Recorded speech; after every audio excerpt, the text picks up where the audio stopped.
Pensa numa situação bem comum. Uma empresa contrata outra para serviços, sabe? E aí, de repente, os direitos trabalhistas de quem foi terceirizado ficam, tipo, no limbo. Ou então a dificuldade para aprovar as horas extras que foram feitas de verdade. São cenários complicados, né? Hoje a gente vai, assim, mergulhar em como o Tribunal Superior do Trabalho, o TST, tenta clarear essas questões com as súmulas. A ideia aqui é desvendar um pouco dessas súmulas importantes do TST, sabe? Tentar trazer uma compreensão mais direta sobre essas interpretações da lei trabalhista que já estão mais consolidadas. Fica com a gente. Ah, e antes da gente continuar aqui nossa análise, se você acha que descomplicar o direito do trabalho é importante, aproveita agora. Se inscreve no canal, compartilha esse material, ajuda mais gente a ter acesso, né? Exato. É fundamental entender isso. As súmulas do TST, elas não são leis novas. Não criam um direito do nada. Elas funcionam mais como um resumo, sabe, da jurisprudência que domina no tribunal. Elas consolidam o entendimento sobre como aplicar a lei, que já existe, né, em casos parecidos. Buscam trazer segurança jurídica. Mas é crucial notar, claro, que elas refletem um entendimento válido até a data da última atualização ou, enfim, se forem canceladas. Certo, perfeito. Então vamos. Vamos desempacotar isso. Começando por um tema que sempre gera debate: terceirização.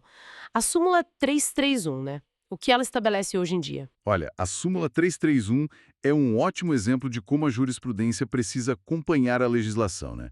O item I dela, aquele que dizia seria legal contratar via empresa interposta, formando vínculo direto com o tomador, exceto do caso do trabalho temporário lá da Lei 6.019, esse item I foi cancelado. Cancelado por quê? Por causa da Lei 13.467, a reforma trabalhista de 2017, que basicamente ampliou as hipóteses de terceirização. Mas, outros pontos continuam super relevantes. E quais seriam esses pontos que ainda valem? Os pontos-chave? Basicamente, a súmula continua focando em duas coisas: quando a terceirização é válida e de quem há responsabilidade se der problema. O item 3, por exemplo, ele ainda fala que pode terceirizar serviços tipo vigilância, conservação, limpeza ou serviços especializados que sejam ligados à atividade meio do tomador. Hum, Desde que, e esse é o ponto, não exista pessoalidade e subordinação direta com a empresa que contratou o serviço, tá?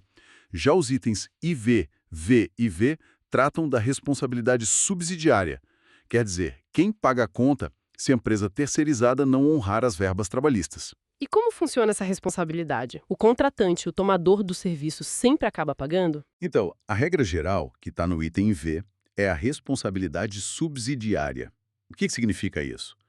O tomador só paga se a empresa contratada, a terceirizada, não tiver como pagar, não tiver bens.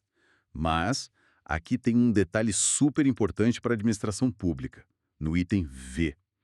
Para o governo, seja direto, indireto, fundacional, essa responsabilidade subsidiária só acontece se ficar comprovada a culpa na fiscalização do contrato.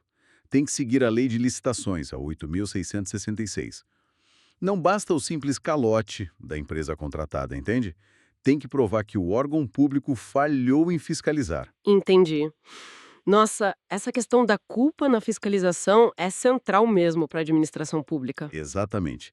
E o item 6 deixa claro: essa responsabilidade, quando existe, cobre todas as verbas da condenação do período em que o serviço foi prestado. Tudo mesmo. Entendido. Bom, saindo um pouco da terceirização e indo para a jornada de trabalho. Como fica a prova das horas trabalhadas? A súmula 338 entra aí, certo? Precisamente. A súmula 338 trata do ônus da prova, de quem tem que provar o quê. E aqui tem um ponto interessante. O item I diz que é obrigação do empregador que tem mais de 20 empregados. A súmula ainda fala 10, mas a CLT mudou para 20, né, com a Lei 13.874. Registrar a jornada direitinho. Se a empresa não apresentar os controles de pontos sem uma justificativa plausível, o que acontece? Gera uma presunção relativa de que a jornada que o empregado alegou lá na ação é verdadeira. Relativa. O que isso quer dizer na prática? Quer dizer que não é certeza absoluta? Exato. Não é absoluta. Significa que a empresa ainda pode tentar provar o contrário com outros meios, testemunhas, documentos, enfim, a presunção pode ser derrubada. Mas o ponto que sempre dá discussão é o item 3, os famosos cartões de ponto britânicos. Ah, aqueles com horário sempre igualzinho, né? Entra 8, sai 18, todo santo dia. Isso, sem variar nenhum minuto. Esses são considerados inválidos como meio de prova pelo TST. E aí, olha que interessante, o ônus da prova sobre as horas extras se inverte. Passa a ser do empregador provar qual era a jornada real. Nossa, que inversão! Quer dizer, a rigidez excessiva no controle acaba prejudicando a própria empresa. Faz sentido. Agora, mudando um pouco o foco, para o bolso do trabalhador. E os descontos no salário? A súmula 342 permite algum tipo? Então, a regra geral, lá no artigo 462 da CLT, é a intangibilidade salarial. O salário é protegido, não pode descontar à toa. Contudo, a súmula 342 abre uma exceção. Ela diz que são válidos os descontos que foram autorizados previamente e por escrito pelo empregado. Mas não é para qualquer coisa. É para incluir o empregado em planos de assistência médica, odontológica, seguro, previdência privada ou para entidades cooperativas, culturais, recreativas, associativas dos próprios trabalhadores. Tá, mas e se o empregado assinou, mas se sentiu meio pressionado? Essa autorização vale sempre? Ótima pergunta. É exatamente a ressalva que a súmula faz. Essa autorização prévia e escrita não vale nada se ficar demonstrada a coação ou algum outro vício de consentimento, sabe? Ou seja, se provarem que o empregado foi coagido, enganado ou que a vontade dele não foi livre na hora de assinar, aí aquele desconto pode ser considerado ilegal sim. A vontade tem que ser genuína. O PENDI protege a vontade real do empregado, né? Faz todo sentido. E para a gente fechar essa nossa rodada de súmulas hoje, uma questão mais processual. A testemunha que também processa a mesma empresa, ela já é considerada suspeita automaticamente? A súmula 357 fala disso, né? Diretamente. E a resposta da súmula 357 é bem clara. Não.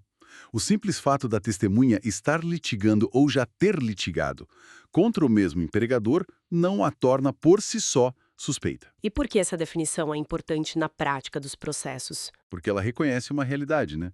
Muitas vezes quem presenciou os fatos que estão sendo discutidos ali no processo são justamente colegas de trabalho que podem ter passado por situações bem parecidas. Se impedissem essas pessoas de testemunhar só por terem suas próprias ações, ficaria muito difícil provar certos direitos. Então a súmula confia na análise do juiz caso a caso. O juiz vai ver se tem outros elementos que indiquem parcialidade, em vez de só aplicar uma regra automática de suspeição só porque existe outro processo. É uma análise mais concreta. Perfeito.